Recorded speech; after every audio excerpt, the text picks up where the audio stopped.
নমস্কার বন্ধুরা। আজকে আমি একটা আপনাদের কাছে বিষয় নিয়ে এসেছি। একটা বলতে পারেন এটা একটু দার্শনিক বিষয়। অর্থাৎ এর একটা দার্শনিক দৃষ্টিভঙ্গি আছে। দার্শনিক দৃষ্টিভঙ্গিটা কীরকম না, একটা মানে এর মধ্যে পড়ে গেছে জিনিসটা, একটা প্রবাদের মধ্যে পড়ে গেছে। সেটা হচ্ছে রুটি কাপড়া আর মকান। তা আপনাদের আগে কাপড়া আর মকান দেখিয়েছি, হ্যাঁ, এইবারে বাকি ছিল রুটি। তা আজকে সেই রুটিটা নিয়ে এসে উপস্থিত হয়েছে। হ্যাঁ, কি অভাবনীয় জুটি, ফাঙ্গাস আর রুটি। এই হচ্ছে আমাদের আজকের টপিক। হ্যাঁ, কি অভাবনীয় জুটি, ফাঙ্গাস এবং রুটি।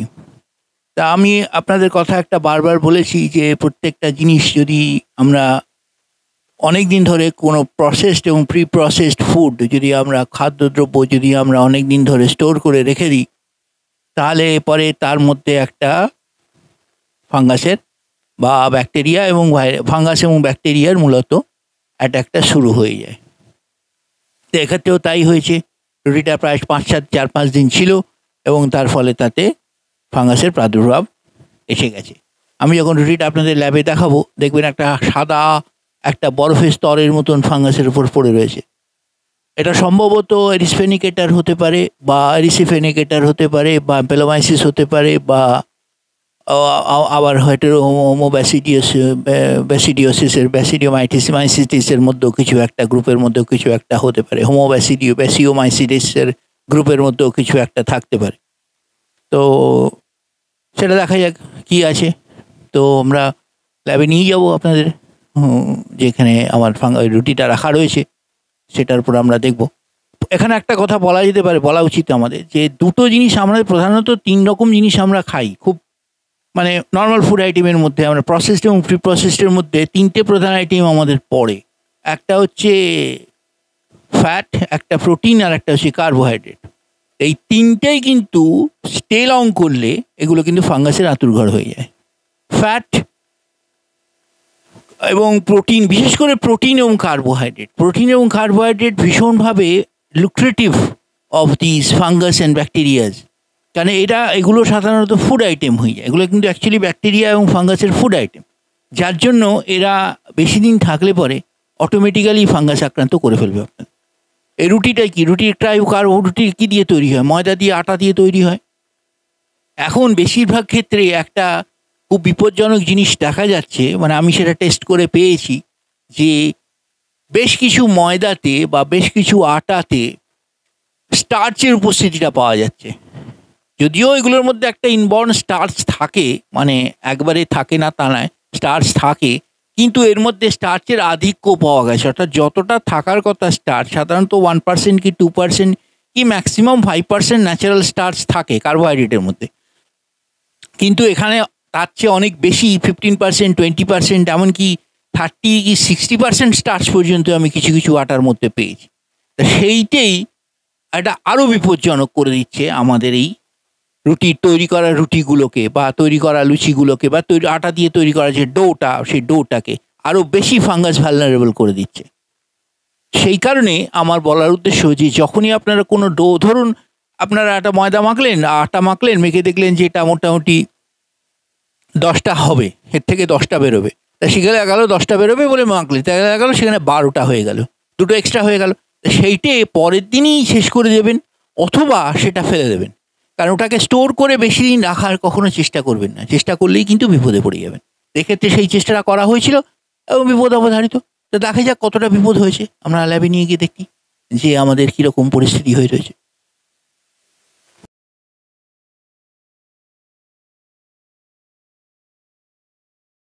আর সব বন্ধুরা, আমরা তাহলে চলে এসেছি ল্যাবে। এই আমাদের সামনে এই ক্যামেরায় আপনারা দেখতে পাচ্ছেন যে সামনে সেই রুটি রয়েছে, রুটি কাপড়া মাকানে সেই রুটি রয়েছে।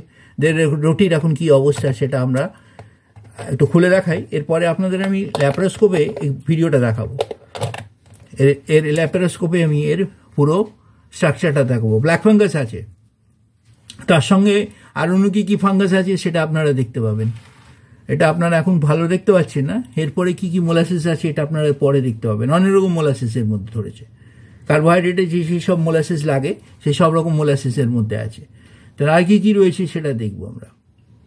হোমোব্যাসিডিওমাইসিটিস বলে একটা ফাঙ্গাস হয়, সম্ভবত সেটাও লেগেছে। তো সেটা দেখা যায় এটা কী জিনিস রয়েছে এর মধ্যে। তাহলে আমি এরপরে আপনাদের ল্যাপ্রোস্কোপিক ভিউটা দেখাই, তাহলে বুঝতে পারবেন যে কী পরিস্থিতি হয়ে রয়েছে।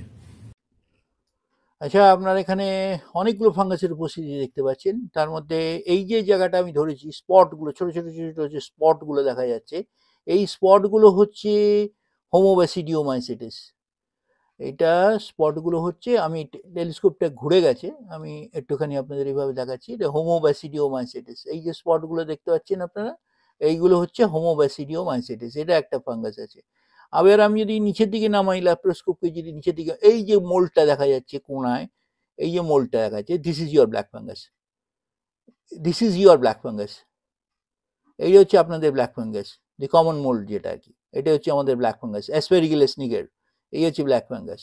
এই পাশে ব্ল্যাক ফাঙ্গাস রয়েছে, এও ব্ল্যাক ফাঙ্গাস। এইখানে আমাদের হোমিওব্যাসিডিওমাইসিটিসের যে স্প্রেলুলাগুলো রয়েছে বা স্পঞ্জগুলো রয়েছে, সেই স্পঞ্জগুলো পরিষ্কার দেখতে পাওয়া যাচ্ছে। So these are the sponges of the homobasidiomycetes. তার মানে বুঝতে পারছেন দুরকম ফাঙ্গাস এখানে লেগে গেছে। আচ্ছা, তাহলে আমাদের ল্যাপ্রোস্কোপ ভিউ আপনারা দেখলেন। এবার আমরা এটাকে জাস্ট রিসেকশন করব, করে যতটা পারি আমরা নিয়ে নেব, নিয়ে এবার আমরা দেখাবো এর মধ্যে কি আছে। তাহলে মোটামুটি আমরা ব্ল্যাক ফাঙ্গাসটাকে নিচ্ছি না, কারণ ব্ল্যাক ফাঙ্গাস আপনাদের আমি দেখিয়েছি। তা আমি এবার আমাদের জাস্ট এই হোমোব্যাসিডিওমাইসিটিস ফর্মেটটাই আমরা একটুখানি নেওয়ার চেষ্টা করব। এই জাস্ট এই পার্টটাই আমরা নেওয়ার চেষ্টা করব, হোস্ট সমেত এটাকে আমরা বের করে নেব। এটা আমরা হোস্ট সমেত বার করে নেব, দেখা যাক কতটা আমরা সাকসেসফুলি বার করতে পারি।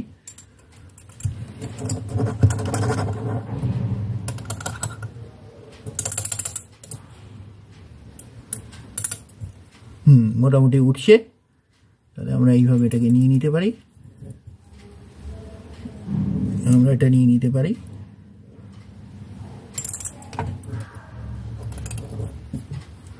এই আমাদের হোস্ট সমেত উঠে গেল। আচ্ছা, তাহলে মোটামুটি আরেকটু যদি পারি আমরা নিয়ে নিতে পারি, এই পাশের থেকে যদি আমরা আরেকটু পারি আমরা একটুখানি এটা নিয়ে নিতে পারি।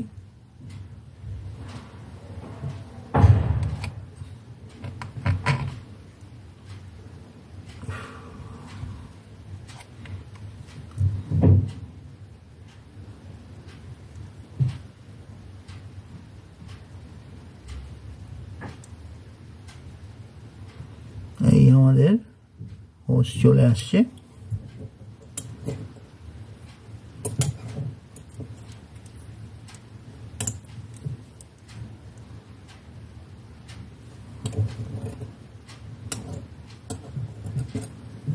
মোটামুটি হয়ে গেছে।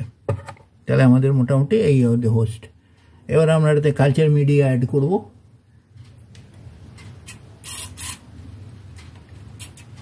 আমরা কালচার মিডিয়া অ্যাড করবো, এটি ক্যামেরা দেখতে পাচ্ছেন আপনাদের হোস্ট রয়েছে।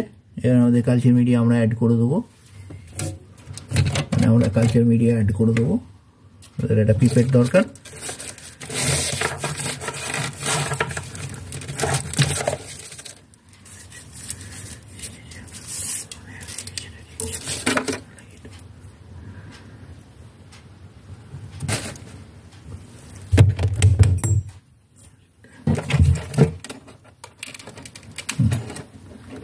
মোটামুটি এটা আমরা ক্লেড আগার ইউজ করছি। এটা আমাদের একটা স্পেশাল আগার আছে, ক্লেড আগার। এই ক্লেড আগারটা আমরা ইউজ করছি। এটা অলমোস্ট ট্রান্সপারেন্ট, কিন্তু এটা হোমোব্যাসিডিওমাইসিটিসের খুব ফেভারিট আগার। এটা আমরা এটা ক্লেড আগার, এটা হালকা লাইট গ্রিন আছে একটা।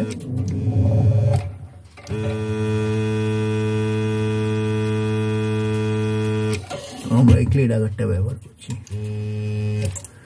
হয়ে গেছে আমাদের মোটামুটি সাফিসিয়েন্ট। তাহলে হচ্ছে আমাদের মোটামুটি হয়ে গেল, আমাদের হোমোব্যাসিডিওমাইসিটিস আমাদের রেডি হয়ে গেল।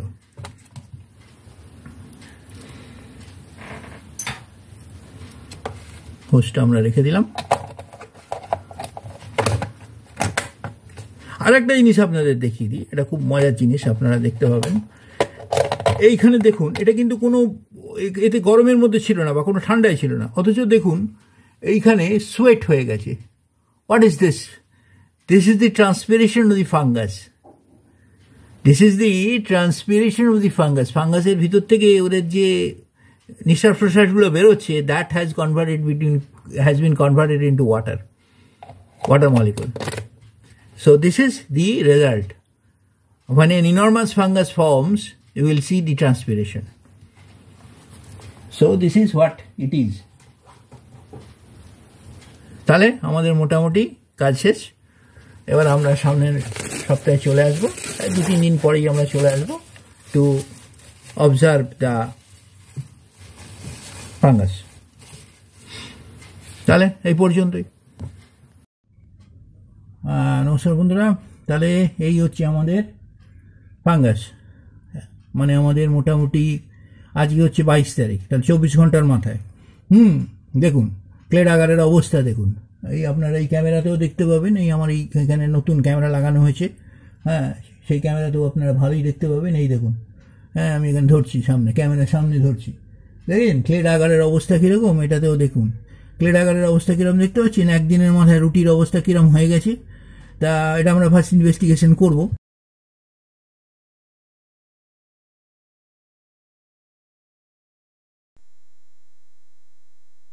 আপনাদের সামনে যে মাইক্রোস্কোপিক ইমেজটা চলে এসছে, আমাদের রুটির ফাঙ্গাসের মাইক্রোস্কোপিক ইমেজটা চলে এসছে।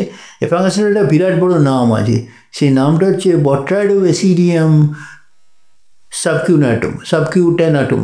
তো সেটা একটা মারাত্মক ফাঙ্গাস দেখতে পাচ্ছি আমরা। একটু আলোটা বেশি হয়ে গেছে, আলোটা একটু কমানো হবে, এবার মাইক্রোস্কোপটা ফোকাস করা হচ্ছে।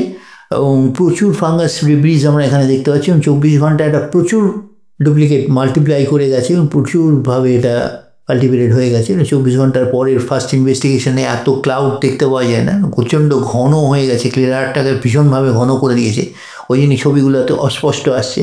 আমরা আর একটু জায়গায় দেখি, এইখানে যেগুলো সব ঝুলছে, এগুলো সাবকিউটেনিয়ামগুলো ঝুলছে, বট্রাইডোব্যাসিডিয়ামগুলো ঝুলছে, এখানে বট্রাইডোব্যাসিডিয়ায় এগুলো ঝুলছে।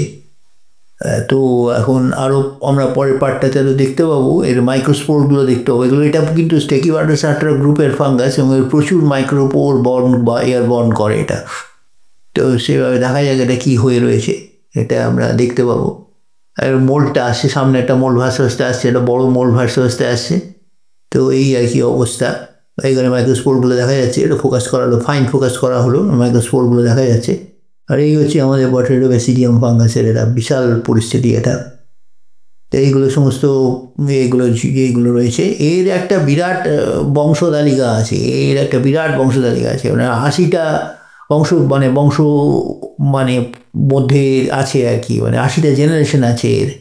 এইখানে আমরা দেখতে পাচ্ছি, ভালো করে ফোকাস করা হয়েছে, এখানে একটা এই যে মাইক্রোস্পোরগুলো আপনাদের সামনে এসছে, এতক্ষণের বট্রাইডিয়ামের মাইক্রোস্পোরগুলো দেখতে পাওয়া যাচ্ছে। এগুলো সমস্ত মাইক্রোপোর বা মাইক্রোস্পোর, এগুলোর মধ্যেই মাইক্রোটক্সিনটা থাকে। ওই মাইক্রোটক্সিনটাও আমরা দেখতে পাবো, আমরা যখন ফ্লুরোসেন্স ইমেজিং করবো এর পরেরটায়, তখন আমরা মাইক্রোটক্সিনগুলো দেখতে পাবো, এবং প্রচুর মাইক্রোটক্সিন আছে, এটা বোঝাই যাচ্ছে এর মধ্যে। এগুলো সব মাইক্রোস্পোর, এগুলো এই যে মাইক্রোস্পোর ছাড়ছে, এবার দেখুন মুখ থেকে মাইক্রোস্পোরগুলো কীরকম ছাড়ছে দেখতে পাওয়া যাবে। এইখান থেকে ওই যে মাইক্রোস্পোরগুলো বেরিয়ে আসছে এর মুখ। এই হচ্ছে আমাদের বট্রাইডোব্যাসিডিয়ামের মাইক্রোস্পোরগুলো, এগুলো পাওয়া যাচ্ছে। কী অবস্থা এখানে, মোটামুটি এই হচ্ছে আমাদের ফার্স্ট ইনভেস্টিগেশন। তার আশপাশটা আর একটু দেখানো হয় যাক। আমার মনে হচ্ছে এইটা, এই যে স্পোরগুলো বিরাট বড় স্পোর, এবং এতে মাইক্রোটক্সিনগুলো বেরোচ্ছে, মানে ভাসছে, মাইক্রোস্পোরগুলো ভাসছে, মাইক্রোস্পোরের মধ্যে এগুলো ভাসছে। So this is all about বট্রাইডোব্যাসিডিয়াম।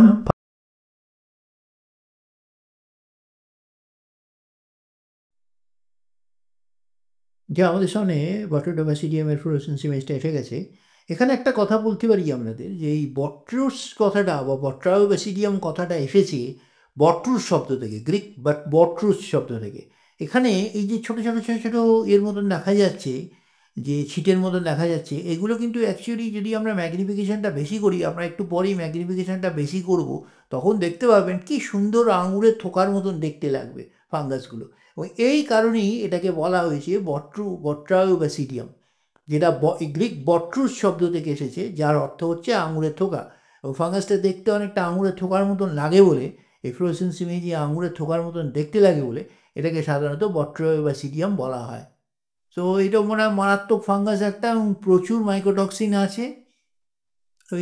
এই ফাঙ্গাসগুলোতে প্রচুর মাইক্রোটক্সিন থাকে, এবং ওই যে আঙুরের থোকার মতন যে পোরগুলো বলছি আমি, যে মাইক্রোটক্সিনগুলো, যে ফাঙ্গাসের চেয়ারাগুলো বলছি, ওগুলো অ্যাকচুয়ালি মাইক্রোপোর। এই যে সরু সরু সরু ছোটো ছোটো ছোটো ছোটো বিন্দুর মতন দেখা যাচ্ছে, এগুলো সবই মাইক্রোপোর। আমরা ম্যাগনিফিকেশনটা একটু বাড়াবো, একটু পরে আমরা চারপাশটা একটু দেখে নিচ্ছি যে একটা সুবিধাজনক জায়গায় নিয়ে গিয়ে আমরা ম্যাকোটক্সিনটা বাড়াবো, ওই আমাদের ম্যাগনিফিকেশনটা মাইক্রোস্কোপের বাড়াবো। তখন আপনারা এবার দেখুন এটা এই ছোটো ছোটো ছোটো যে ছিটের মতন দেখা যাচ্ছে, ছোটো ছোটো বিন্দু দেখা যাচ্ছে, এগুলো হচ্ছে মাইক্রোটক্সিন। এবার আমরা ম্যাগনিফিকেশনটা বাড়াবার চেষ্টা করছি, মাইক্রোটক্সিনগুলো বাড়ানো। এইবার দেখুন একটা অনেকটা দেখতে ছোটো ছোটো ছোটো আঙুর ছড়িয়ে রয়েছে এরকম মনে হচ্ছে, আঙুরের থোকার মতন জিনিস ছড়িয়ে রয়েছে বলে মনে হচ্ছে। আমরা ম্যাগনিফিকেশনটা আরও বাড়াবো, তখন এটা আমরা দেখতে পাবো, আমাদের ফাঙ্গাসটা আরও ভালো দেখতে পাবো আমরা। এটা ম্যাগনিফিকেশনটা আরও বাড়ানো হচ্ছে, এটা 400x ম্যাগনিফিকেশন করা হলো। এইবার দেখুন চেহারাটা আঙুরের থোকাগুলো মতো পরিষ্কার দেখতে পাওয়া যাচ্ছে, মনে হচ্ছে যেন এক জায়গায় আঙুরের থোকা জমে রয়েছে। আর আশপাশটা আমরা ঘুরে দেখালে দেখতে পাবো, মানে এই অবস্থায় যদি আমরা আরও 4-5টা দেখতে পারি, তাহলে আমরা দেখতে পাবো যে ঠিক ওই রকমই দেখতে লাগছে, ঠিক যেন মনে হচ্ছে একটা থোকাও মাইক্রোস্কোপে রয়েছে। আর এবার দেখুন আমাদের কীরকম আঙুরে থোকার মতন মাইক্রোটক্সিনগুলো সামনে চলে এসছে, ওই পোর্সগুলো সামনে চলে এসছে।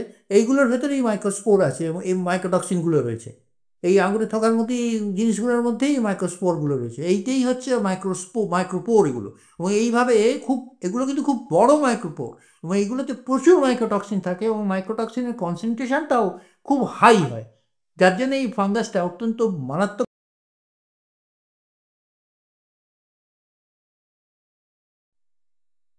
এই আমাদের সামনে এই স্পেকট্রামটা চলে এসেছে, তাই এবারে বোঝাই যাচ্ছে যে ফাঙ্গাসটার যা চেহারা দেখিয়েছিলাম এবার সেটাই এখানে প্রমাণ হচ্ছে।